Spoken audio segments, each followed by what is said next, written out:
The scent of rain and rejection clung to the stone walls of her home. Leoraine of the fallen house of Cygnus knew that smell better than any other.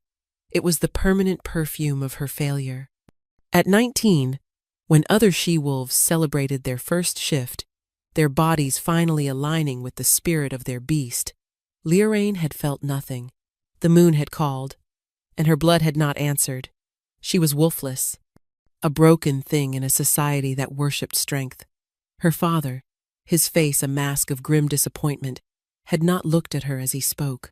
He addressed the wall, the tapestries, anything but the daughter who was the living symbol of his disgrace. "The Alpha King has accepted the tribute," he had said, his voice brittle. "You will be his bride. This will restore a measure of honor to our name." Honor! The word was a bitter stone in her throat. She was not a tribute to honor. She was a debt being paid. Her father's failed rebellion against the throne a year prior had cost them everything: their lands, their standing, their pride. Now, it was costing him his daughter.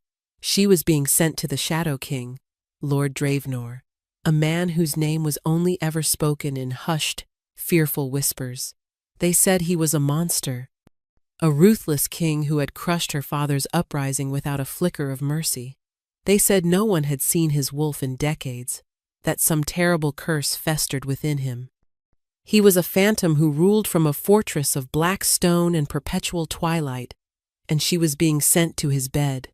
"Do not disgrace us further," her mother had whispered later, pressing a cold hand to Leoraine's cheek. Her eyes were hard, not with malice, but with the weary resignation of a woman who had lost too much. "Be a good wife. Be quiet. Be obedient. Survive. Survive." That was the only goal. Leoraine looked at her reflection in the polished silver of a water basin. Pale skin, wide gray eyes that saw too much, and a spirit that felt infinitesimally small. She possessed no claws, no fangs, no beast of righteous fury waiting to be unleashed.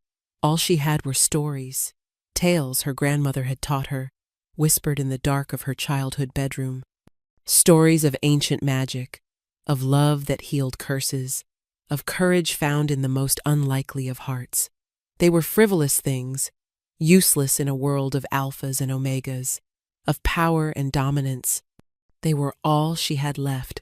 The journey to the onyx spire, the seat of the Alpha King, was a silent, grim affair.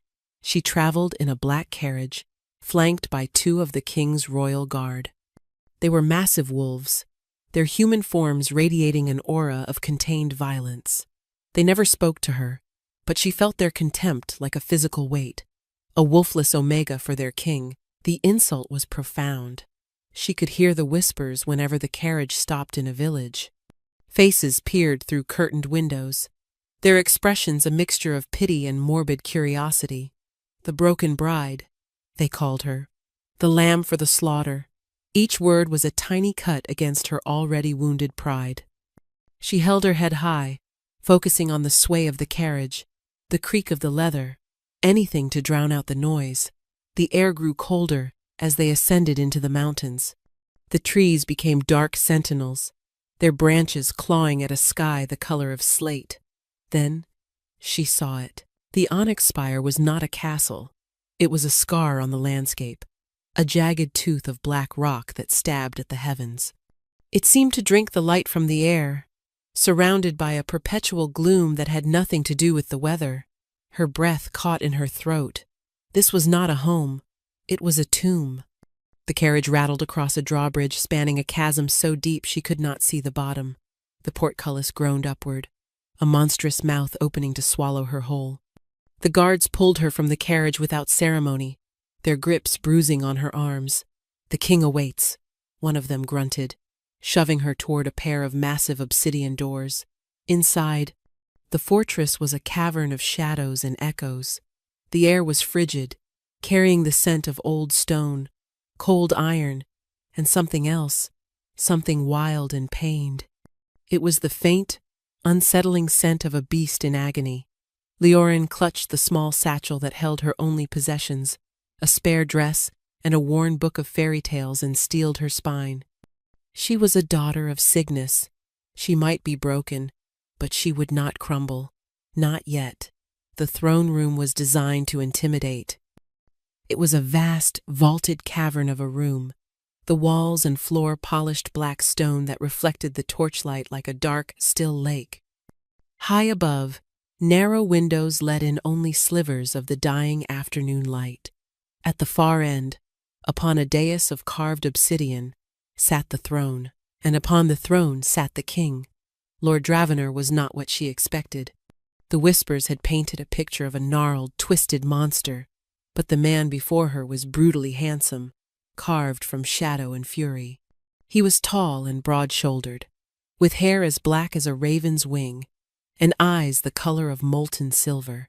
Power radiated from him, a palpable force that pressed down on her, making it hard to breathe. It was a predatory stillness, the calm of a storm about to break. He did not rise. He did not speak. He simply watched her approach, his silver eyes tracking her every hesitant step.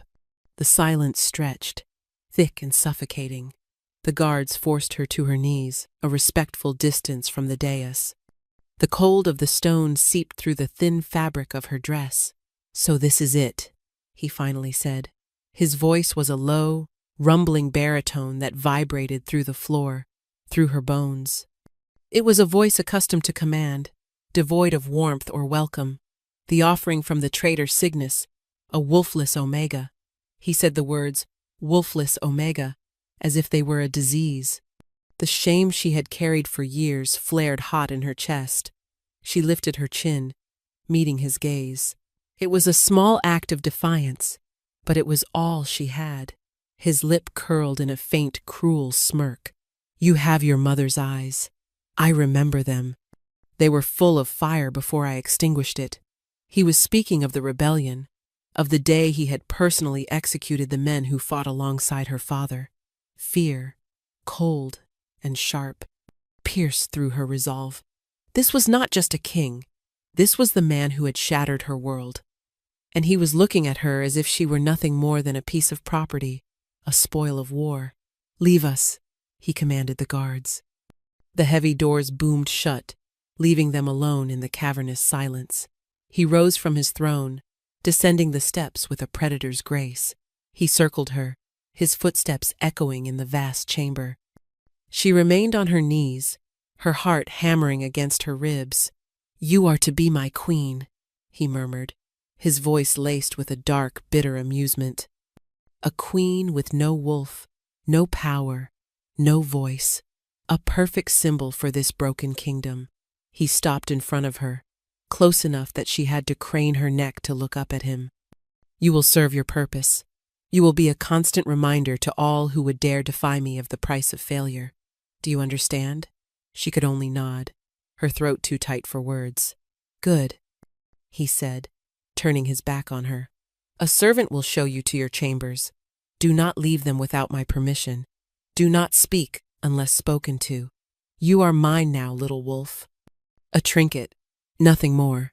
The first dinner was an exercise in silent terror. They sat at opposite ends of a long, dark wood table in a private dining hall. The chamber was lit only by a single candelabra between them, its flames casting long, dancing shadows that made the king look even more formidable. Servants moved like ghosts, placing dishes on the table and refilling goblets without a sound, their eyes perpetually downcast. Dravenor ate with a cold, detached precision, never looking at her. The silence was a weapon, and he wielded it expertly. Leoraine could barely bring herself to swallow.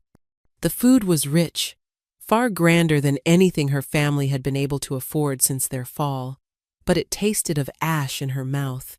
She risked a glance at him, studying him from beneath her lashes. He was a portrait of perfect, menacing control. Not a single wasted movement, not a flicker of emotion in his silver eyes. But then she saw it.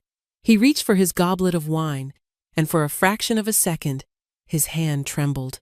It was a barely perceptible tremor, gone as quickly as it appeared, but she saw it. He clenched his fist for a moment before relaxing it, his jaw tight, a crack in the marble facade. Later, A servant dropped a silver platter with a loud clatter that echoed through the stone hall. Dravener flinched. His eyes snapped shut, and a deep line of pain creased his brow. His knuckles turned white where he gripped the edge of the table. The reaction was visceral, immediate, and utterly at odds with the unshakable composure he projected. He recovered in an instant, his expression once again an unreadable mask. He glared at the terrified servant until the poor man scrambled from the room. But Leorin had seen it. The king was not just cold. He was in pain. Some deep hidden wound lay beneath the surface of his icy control. A strange, unwelcome seed of curiosity took root in her heart. The whispers said he was cursed.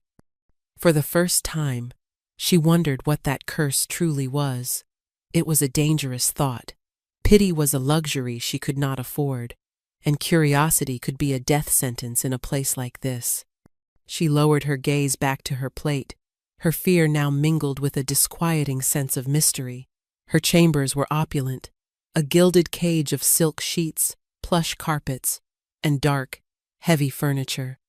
A fire crackled in a massive hearth, but it did little to chase away the bone-deep chill of the fortress. A balcony overlooked the chasm, offering a view of nothing but swirling mist and jagged rock. There was no escape. Days bled into one another in a monotonous haze. She was a prisoner, confined to her rooms and an adjoining sitting area. A stern, silent maid brought her meals and attended to her needs, but never spoke a word. The loneliness was a physical ache, a constant companion in the suffocating silence.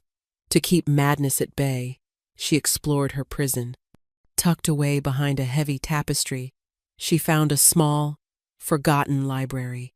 It was dusty and neglected, but it was a treasure. Books lined the walls from floor to ceiling, their leather spines cracked with age.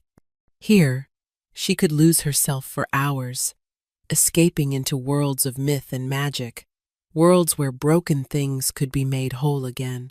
She spent her time reading, memorizing the old tales, and weaving new ones in her mind. The stories were her shield, her only defense against the crushing despair of her new life. They were a small, secret part of her that the Shadow King could not touch. One night, a week after her arrival, the heavy doors to her chambers were thrown open without a knock. Dravener stood there, framed in the doorway. He looked undone. His black hair was disheveled, his tunic was unlaced at the throat, and the shadows under his silver eyes were deeper than she had ever seen them. He looked like a man who had not slept in a century. "You," he rasped, his voice raw. "They say your grandmother was a story weaver." Leorain's heart leaped into her throat. "She was, my lord." He stalked into the room, his movements agitated, restless. He paced before the fire like a caged wolf. "I cannot find rest. The shadows, they do not quiet." He stopped and turned to her, his gaze piercing, desperate. "Tell me a story." The command was so unexpected, so bizarre, that she could only stare at him. "A story, my lord? Do not make me repeat myself." He snarled, a flicker of that dangerous power returning. "Tell me a story. Anything. Just fill the silence." He sank into a large armchair by the fire, burying his face in his hands. He looked utterly exhausted, the fearsome Alpha King brought low by something she could not see. Terror warred with a sliver of opportunity. This was a command, one she could not refuse, but it was also a chance to use the one skill she possessed. Her voice trembled as she began, choosing a simple tale her grandmother had often told her, a story of a star that fell in love with a mortal man, in an age before the moon held dominion over our kind. She started softly, her voice gaining strength with each word. There was a star in the heavens, brighter than all the others. She wove the tale, her words painting pictures in the air. She spoke of celestial light and earthly sorrow, of a love that defied the boundaries of night and day. As she spoke, she watched him. Slowly, miraculously, the tension began to bleed from his body. The rigid line of his shoulders softened. The fist he had clenched on the arm of the chair uncurled, finger by finger. He did not lift his head from his hands, but he was listening. The restless energy that had crackled around him subsided, replaced by a profound stillness. The silence he had commanded her to fill was now a different kind of quiet, not empty and oppressive, but calm and contemplative. She finished the story, her voice trailing off into the crackle of the fire. He did not move for a long time. She thought perhaps he had finally found the rest he sought. When he finally looked up, his silver eyes were clearer than she had ever seen them. The desperate pain lessened to a dull ache. "What was her name?" he asked, his voice quiet, stripped of its usual harshness. "The star?" Leoraine asked, surprised. She had no name. She was just light. He nodded slowly, as if the answer held some deep significance. He stood, his immense frame seeming less threatening in the soft firelight. "You will do this again tomorrow night." It was not a request. He turned and left without another word, the doors closing softly behind him, leaving Leoraine alone with the echo of his command and a dawning sense of wonder. Her useless, frivolous talent had just soothed the most feared beast in the kingdom. Their nightly ritual began. Every evening after the silent, tense dinner, Dravenor would come to her chambers. He would sink into the armchair by the fire, and she would tell him a story. She spun tales of brave knights and cunning sorceresses, of forgotten gods and ancient beasts. With each story, she saw another crack appear in his armor. He started to speak to her, not much at first, just a question about a character, or a comment on a turn of phrase. Then, he began to talk about other things, the state of the grain harvest in the south, a border dispute with the mountain clans. He spoke to her as if she were not just a trinket, but a confidant. He never mentioned his curse, and she never dared to ask. One night, she told him a story about a king who carried a shard of frozen glass in his heart, making him cold to all the world until a simple girl's loyalty thawed it. When she finished, he was quiet for a long time, staring into the flames. "Do you believe such things are possible?" he asked, his voice barely a whisper. "That a thing, once broken, can be mended by something as fragile as a feeling?" "I believe that some things are not broken, my lord," she replied softly. "They are merely waiting for the right person to see their true shape." He looked at her then, truly looked at her, and for the first time, she did not see a king or a conqueror. She saw a man, terribly and profoundly alone. A fragile, unspoken connection was growing between them in the fire-lit darkness, a bond woven from words and shared silence. It was dangerous and terrifying, but it was also the first time in years that Leoraine had not felt completely worthless. This fragile peace, however, was not destined to last. She had been in the fortress for a month when she first met Lord Morgrith. Lord Morgrith was Dravenor's uncle, his chief advisor, and a man who wore his cruelty like a fine cloak. He was older than Dravenor, his face a web of fine lines, but his eyes were sharp and intelligent, missing nothing. He found Leoraine in the small library, her supposed sanctuary. "So this is the king's new pet," Morgrith said, his voice smooth and venomous. He stepped into the room, his presence immediately tainting the quiet comfort she had found there, the wolfless wonder. "I must admit, I was curious to see what sort of creature my nephew had chained himself to." Leoraine rose to her feet, her book clutched to her chest like a shield. "My lord," she murmured, inclining her head.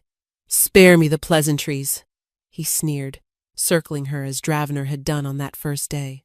But where Dravenor's presence was a storm, Morgrith's was a creeping poison. "Tell me, what magic do you possess?" "My nephew suffers from a malady of the spirit, one that has resisted every healer and mystic in the 7 packs. Yet, rumor has it, your little bedtime stories are proving quite the potent tonic." His words were a direct hit, confirming her suspicion that Dravenor's insomnia was common knowledge, at least within the inner circle. "I only do as the king commands," she said, her voice steady despite the frantic beating of her heart. Morgrith laughed, a dry, rasping sound. Of course you do, but understand this, little Omega. You are a temporary diversion, a plaything. He requires a true Luna, a she-wolf of power and standing, to secure his line and his throne. You are a weak link, a stain on his reign. And stains, he said, stopping directly in front of her, his voice dropping to a conspiratorial whisper, have a way of being washed away. He left as suddenly as he had appeared, leaving her trembling in the dusty silence. The message was clear. She was not just an outsider. She was a threat to someone's power. And Lord Morgrith was not a man who tolerated threats.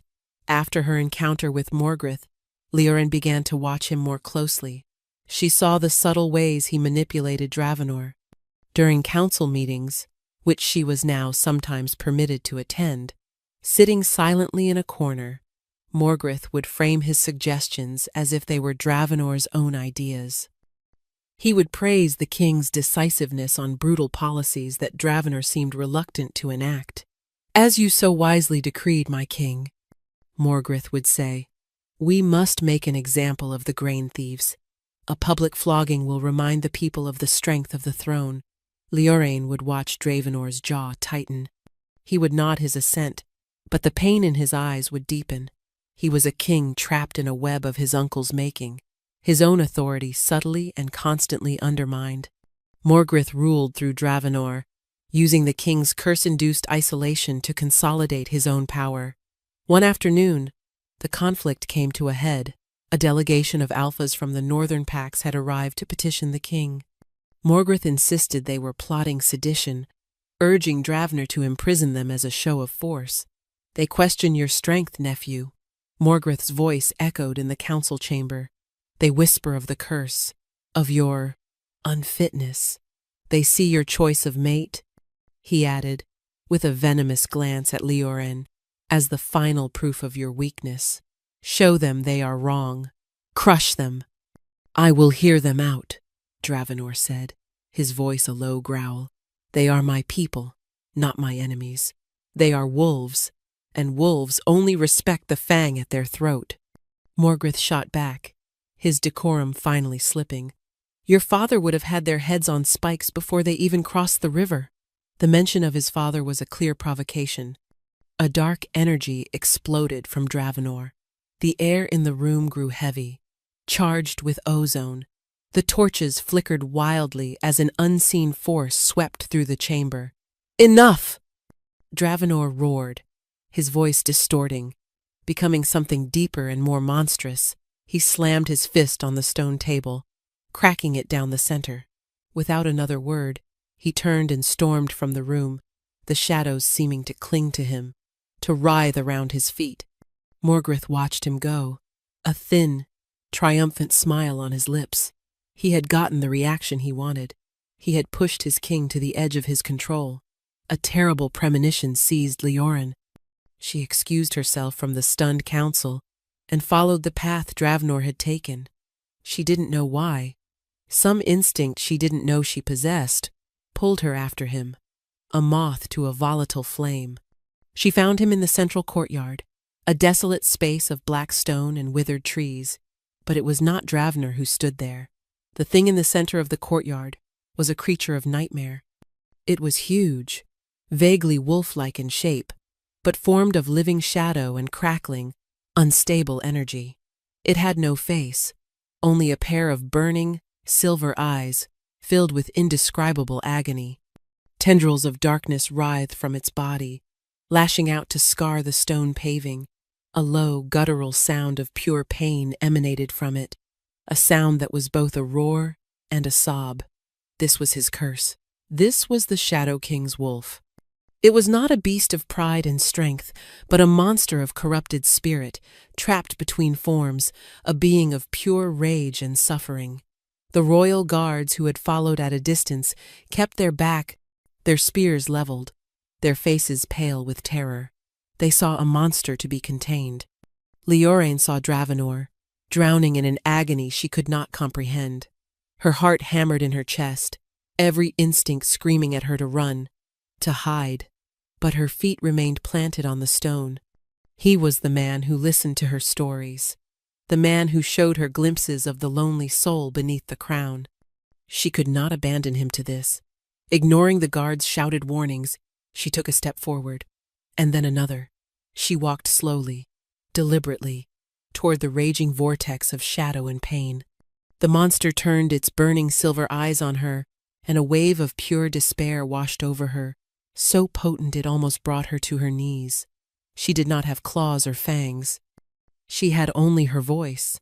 "There was once a mountain," she began, her voice shaking but clear, "that stood so tall it scraped the stars from the sky.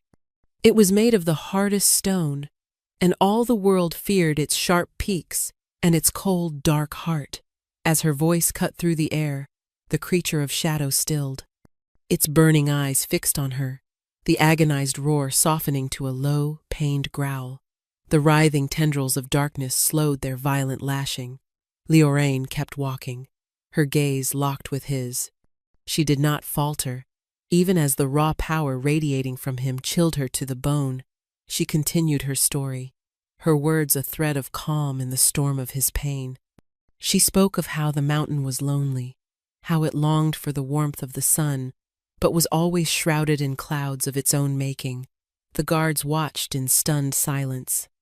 They had only ever seen this happen from a distance, had only ever known to retreat and wait for the king's monstrous fit to pass. They had never seen anyone approach it. They had never seen it respond to anything but its own rage. She was only a few feet away now. She could feel the cold aura of his corrupted spirit on her skin. She reached the end of her impromptu tale, speaking of how a single, resilient flower grew in a crack in the mountain's stone, its small life a spot of warmth against the cold, hard rock. "And the mountain learned," she finished, her voice a near whisper, "that even the deepest stone could feel the sun, if it only allowed a single flower to grow." With a final, shuddering groan, the shadowy form collapsed inward. The darkness dissipated like smoke on the wind, leaving Dravener kneeling on the scarred stones, human once more. He was gasping for breath, sweat plastering his dark hair to his brow. He was pale, drained, and utterly vulnerable. He looked up at her, his silver eyes wide with a mixture of shame, disbelief, and something else, something that looked terrifyingly like hope. He had expected her to run. He had expected her to scream. He had not expected her to walk into his storm and quiet it with a story. He tried to push himself up, to regain some semblance of his royal composure. "You should not have," he began, his voice rough. "Don't," she whispered, kneeling in front of him, heedless of the cold stone or the staring guards. "It's all right. I'm here." For the first time since she had arrived, she reached out and, with a hesitant hand, touched his arm. He flinched, but he did not pull away. His skin was cold, but beneath it, she felt a tremor of life. In that moment, surrounded by the evidence of his monstrous curse, Leoraine felt not fear, but a fierce, startling wave of protectiveness. In the aftermath, something profound shifted between them. Dravener tried to send her away, to push her back to the safe confines of her rooms. "You have seen what I am," he had said, his voice raw with self-loathing. "I am a monster. It is not safe for you." "I am not afraid of you, Dravener," she replied, using his name for the first time.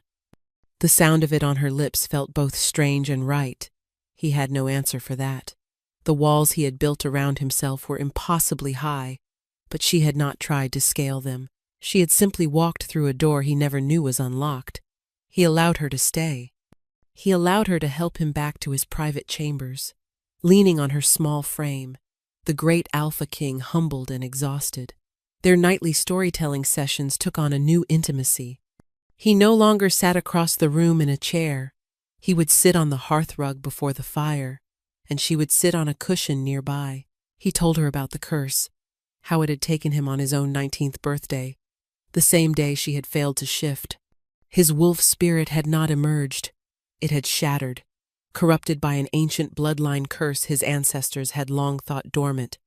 It was a thing of pain, triggered by stress and rage, a constant battle for control that left him perpetually exhausted and isolated. Their bond deepened, but the world outside their fire-lit sanctuary did not stand still. Morgrith, thwarted in his attempt to expose Dravenor, devised a new, more public plan. He announced a grand feast to celebrate the king's betrothal, inviting alphas from every pack. It was, he claimed, a chance to formally introduce their future Luna. Leoraine knew it was a trap. The feast was a performance of power, and she was the main act. The hall was filled with powerful, prideful wolves, their gazes on her a mixture of curiosity and disdain. She sat beside Dravenor at the high table, feeling like an impostor in a gown of silver silk. Halfway through the feast, Morgrith stood, raising his goblet. "A toast," he declared, his voice ringing with false cheer. "To the king and his chosen bride. An unconventional choice, to be sure, but one we must all embrace. In fact, to solidify her place among us, I believe a demonstration is in order. Let our future Luna honor us with her form. Let us see the wolf that has captured our king's heart." A cruel, expectant silence fell over the hall. Every eye was on her. This was the moment Morgrith had engineered. He was calling her out, demanding she perform the one act she was incapable of. He was going to humiliate her, and by extension Dravenor, in front of the entire kingdom. Panic seized Leoraine, cold and absolute. The faces of the assembled alphas swam before her eyes. Their expressions ranged from cruel amusement to pitying contempt. This was it, the public unmasking of the broken bride. She could feel Dravenor tense beside her, a low growl rumbling in his chest. "My uncle is overzealous," Dravenor said, his voice dangerously low, trying to diffuse the situation. "The Luna is not here for your entertainment." "Nonsense, nephew," Morgrith boomed, playing to the crowd. "It is tradition. The pack must see the strength of its Luna. Or is there no strength to see?" He let the question hang in the air, a poisoned dart aimed directly at Dravenor's authority. Leoraine looked at Dravenor. She saw the storm gathering in his eyes, the shadows threatening to coalesce. Morgrith was trying to provoke him into another episode, to expose both of them at once. She could not let that happen. She would not be the cause of his downfall. Taking a deep breath, she stood, her legs trembling. She faced the silent hall. "Lord Morgrith is correct," she said, her voice surprisingly steady. "It is tradition, but I cannot fulfill it. I have no wolf to show you." Gasps and mutters rippled through the crowd. She had admitted it. The shame was a physical blow, but she bore it, standing tall. Morgrith's smile was predatory. "So, the rumors are true. The king would bind himself to a defective, an omega who cannot even perform the most basic duty of our kind." He took a step toward her, his hand raised. "This union is a mockery. She is unfit." He moved as if to strike her, to cast her down from the dais. Before his hand could land, Dravenor moved like lightning. He was in front of her in an instant, a blur of black and silver.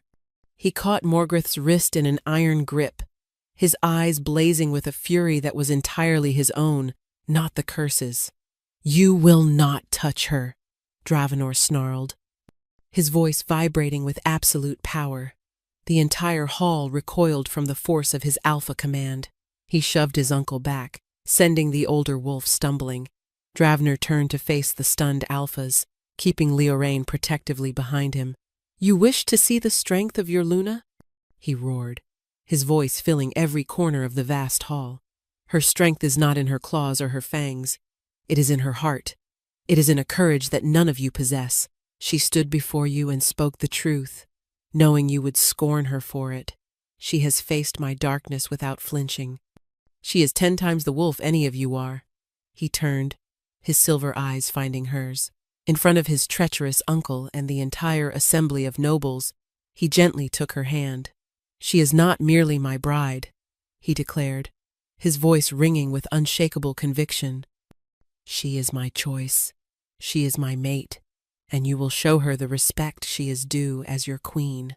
The feast ended in a tense, shocked silence. Morgrith had been publicly humiliated, and the Alphas had been put on notice. Dravenor had not just defended her, he had defied 1,000 years of tradition for her. He had chosen her, with all her perceived flaws, over the expectations of his entire world. Later, in the quiet of his chambers, the adrenaline faded, leaving them both raw and exposed. The fire crackled, the only sound in the room. Dravenor stood by the window, staring out at the unending darkness. "What you did tonight," Leorin began, her voice thick with emotion. "I only spoke the truth," he said, turning to face her. The emotional turmoil of the evening had left him drained, his defenses down. "They don't see you, Leorin. They look at you and see a lack of something. A wolfless girl. When I look at you," he trailed off, taking a step closer. "When I look at you, I see the light that holds back my shadows. I see the only peace I have known since I was a boy. You are not a lack of something. You are everything." His confession hung in the air between them, more intimate than any touch. He was so close now she could see the flicker of the flames reflected in his silver eyes. He looked at her not as a king, not as a master, but as a man laid bare. He lifted a hand, his fingers gently brushing a strand of hair from her face. His touch was hesitant, reverent. "I have been in the dark for so long," he whispered, his voice rough with a pain that tore at her heart. "And you are like the dawn." He leaned in, his gaze dropping to her lips. Her heart stopped. This was it, the culmination of all the stolen moments, the shared stories, the quiet understanding. She tilted her head up, her eyes fluttering closed, waiting for the kiss that would seal the unspoken truth between them. A frantic pounding on the chamber door shattered the moment. "My king!" A guard's panicked voice called out. "An urgent message! Lord Morgrith, he is rallying the northern Alphas. He speaks of treason, of deposing a king unfit to rule." The spell was broken. Dravenor pulled back, the vulnerable man disappearing, replaced once more by the warrior king. The external threat had come for them, just as they were about to find their resolution. The war for his throne, and for their future, had just begun. The days leading up to the bonding ceremony were fraught with a tension that was thicker than the mountain mist. The onyx spire was a fortress preparing for war. Dravenor met constantly with his loyal commanders, while reports flooded in of Morgrith, spreading dissent, painting Dravenor as a weak, cursed king enthralled by a defective Omega. The bonding ceremony was the final, formal ritual to make their union official and unbreakable in the eyes of their law and magic. It was also, Leorin knew, the perfect stage for Morgrith's final move. He would not allow the bond to be sealed. She felt a new strength hardening within her. The fear that had been her constant companion for so long had been burned away by the fires of Dravenor's declaration. She was his choice, his mate. She would not be the weakness that brought him down. She would be his shield. She spent her time not in the library, but in the castle's archives, poring over ancient texts about the royal bloodline and shifter magic. She searched for anything about his curse, any mention of a shadow wolf. She found fragmented references, whispers of a malediction placed on his ancestor for a great betrayal, a curse that corrupted the wolf spirit, turning it inward, making it a source of agony instead of strength. There was no mention of a cure. The night before the ceremony, Dravenor found her there, asleep with her head on an open book. He gently woke her, his touch now familiar and comforting. "You should be resting," he murmured, his eyes full of concern. "I was looking for a weapon," she admitted. "A way to fight what's coming." He knelt before her, taking her hands in his. "Leorin, the weapon I need is already here." He looked into her eyes. "Your courage is my weapon. Your presence is my armor. Whatever Morgrith has planned, we will face it together." He lifted her hand to his lips, pressing a soft kiss to her knuckles. "Tomorrow, you will be my queen, no matter what." The great hall was arranged for the ceremony. An ancient stone altar stood in the center, carved with runes of binding and fealty. The loyal Alphas and their packs stood on one side, a grim but determined gallery. On the other side stood the northern Alphas whom Morgrith had swayed, their faces hard and judgmental.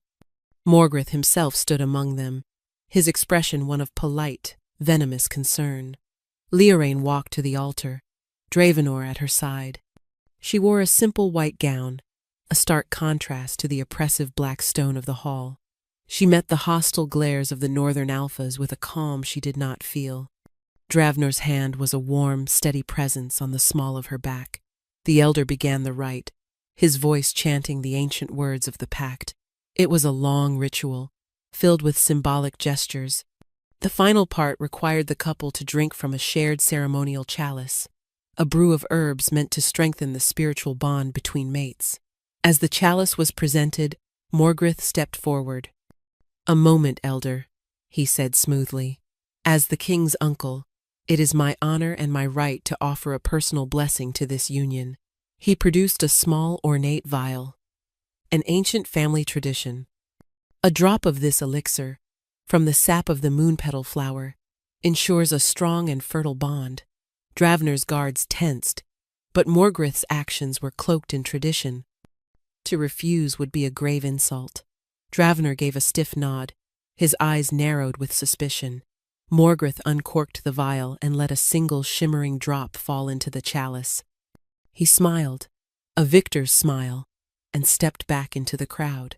The elder offered the chalice to Dravenor. He drank, then passed it to Leoraine. She hesitated for only a second before raising it to her lips and drinking as well. The liquid was sweet, but with a bitter, metallic aftertaste. For a moment, nothing happened. "Then," Dravenor gasped. His hand flew to his chest, and he staggered back from the altar. The shadows in the room seemed to rush toward him, to writhe and cling to his form. A dark, corrupted energy began to pour from him, and the agonized roar of his shadow beast tore through the hall. The poison was not meant to kill him, she realized in a flash of horror. It was designed to unleash the monster, to drive him into a final, uncontrollable rage in front of everyone. Panic erupted. The northern Alphas drew their blades, their worst fears confirmed. Morgrith's voice rose above the chaos. "The curse has consumed him. He is a monster. For the good of the kingdom, he must be put down." Guards formed a defensive circle, their spears pointed at their own king. Dravenor thrashed on the ground, his body contorting as the shadow form fought to take over completely. He was engulfed in a storm of darkness, his silver eyes glowing with a terrifying feral light. He was losing. The poison was accelerating the curse, feeding the rage, drowning the man. His internal world was a vortex of pain. The shadow beast, fueled by the poison, screamed for release, for destruction. It showed him images of his enemies, Morgrith, the sneering Alphas, and urged him to tear them apart, to unleash his agony upon them. It was a tempting call. The rage promised an end to the pain, a moment of terrible, absolute power. But through the red haze of fury, he saw her, Leoraine. She was not running. She was not screaming. She was standing by the altar, her face pale but her expression resolute. She was watching him, not with fear, but with unwavering faith. Her image was an anchor in the hurricane of his soul. To give in to the rage would be to destroy everything, including her. The beast might kill his enemies, but it would also terrify the one person who had ever looked at him and not seen a monster. Protect her. The thought was a single point of light in the overwhelming darkness. He fought back. He turned the battle inward, wrestling with his own corrupted spirit, enduring the unimaginable agony of the poison and the curse to keep the monster chained, to keep it from touching her. It was the hardest fight of his life, a war waged not for a throne, but for the soul of the woman he loved. Leoraine saw the struggle in his eyes. She saw the man fighting the monster within, Morgrith was shouting for the guards to attack, to kill the beast while it was writhing on the floor. She knew she had only moments. She walked past the line of guards, ignoring their warnings, and stepped into the circle of seething shadow. The raw, pained energy washed over her, but she did not flinch. She knelt beside Dravner's convulsing form. She placed her hands on the monstrous, shifting darkness that was his shoulder. It felt like touching a storm, cold and chaotic. She leaned in close, her voice a clear, steady whisper that cut through his roars of pain. "Kiss me once before the ceremony ends." The words were part of the formal rite, meant to be spoken at the very end. But she said them now as a plea, an anchor, a promise. He stilled for a barest second, his glowing eyes focusing on her. He had heard her. Then, she began her final, most powerful story. She did not weave a tale of ancient kings or mythical creatures. She told their story. "There was once a king who lived in a castle of shadow," she began, her voice resonating with a power she had never felt before. It was not magic in the way of sorcerers, but the pure, unassailable magic of truth and love. He was strong and proud, but a curse had stolen his light, leaving him alone in the dark. He believed he was a monster. He believed he was lost. As she spoke, a soft, warm light began to emanate from her hands, from her very being. It was not the glittering, frivolous magic of her childhood imaginings, but a steady, gentle glow, the color of dawn. It seeped into the writhing shadows, not fighting them, but soothing them. Then a girl with no magic of her own was sent to him, she continued, tears streaming down her face. She was broken too, in her own way. She was wolfless in a world of wolves, but she did not see a monster in the king's darkness. She saw a man in pain. She saw his light, buried deep beneath his wounds. And she wasn't afraid. The violent thrashing subsided. The terrible roars softened into a low groan. The light from her hands grew brighter, enveloping them both. It was the magic of acceptance. It wasn't healing the curse. It was integrating it. It was telling the man and the beast that they did not have to be at war, that they could be one. Her love was not a cure, Leorin whispered, her forehead pressed against the dissipating shadow. It was a mirror to show him he was never a monster. He was just a king, waiting for his queen. The last of the shadows dissolved. Dravener lay on the stone floor, his human form whole and still. The poison had been purged. He pushed himself onto his elbows, his breathing ragged but even. He looked up at her, and for the first time, his silver eyes were completely clear, free from the haze of pain and rage. The curse was not gone, but it was dormant, quieted by a power greater than any hate. He reached up, his hand cupping her cheek. Then, in front of the silent, awestruck hall, he pulled her down and kissed her.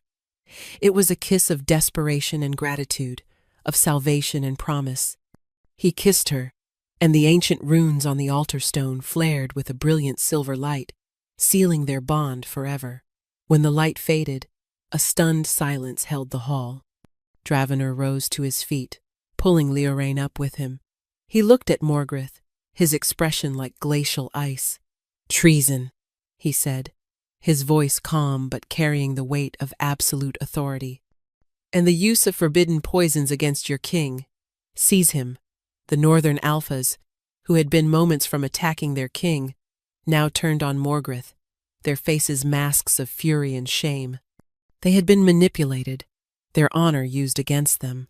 Morgrith tried to flee, but he was surrounded. He was dragged away, screaming curses and threats that no one listened to. Dravenor turned back to Leorain. Without a word, he gently tilted her head to the side.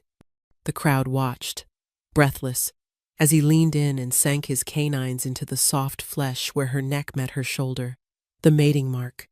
A jolt of pure energy, warm and silver, shot through Leorain, binding her to him, soul to soul. The bond was complete. She was his, and he was hers. He was no longer just the Alpha King. He was her Alpha, and she, the wolfless Omega, was his Luna Queen. He rested his forehead against hers, his eyes closed.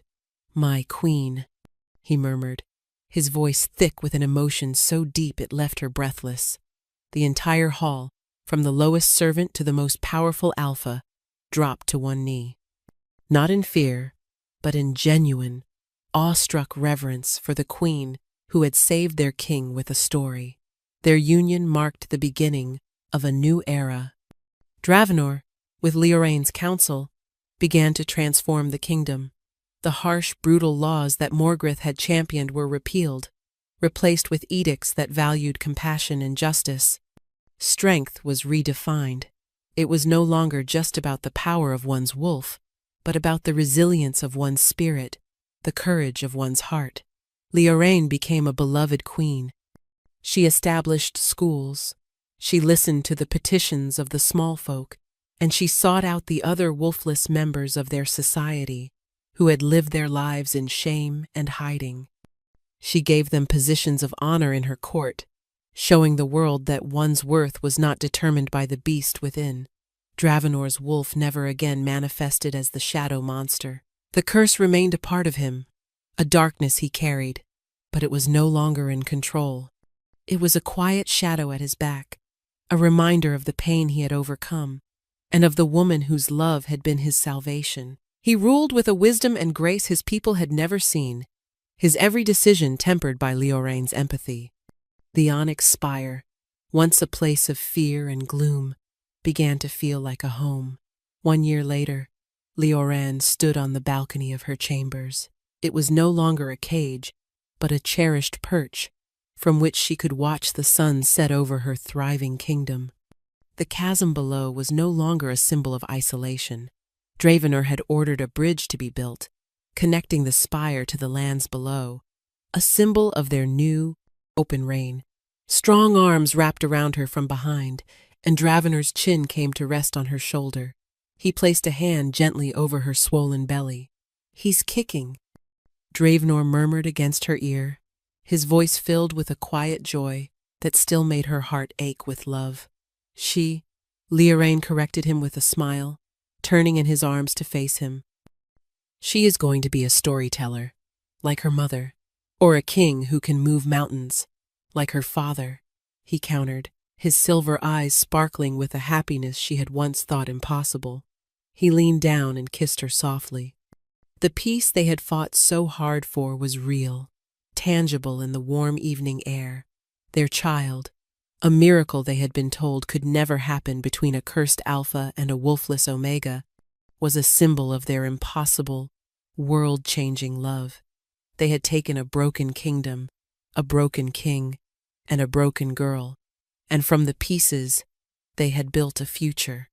The Shadow King was a shadow no more, and the wolfless Omega had found her true power, not in a wolf, but in the strength of her own heart. They were whole, they were happy, and their story was just beginning.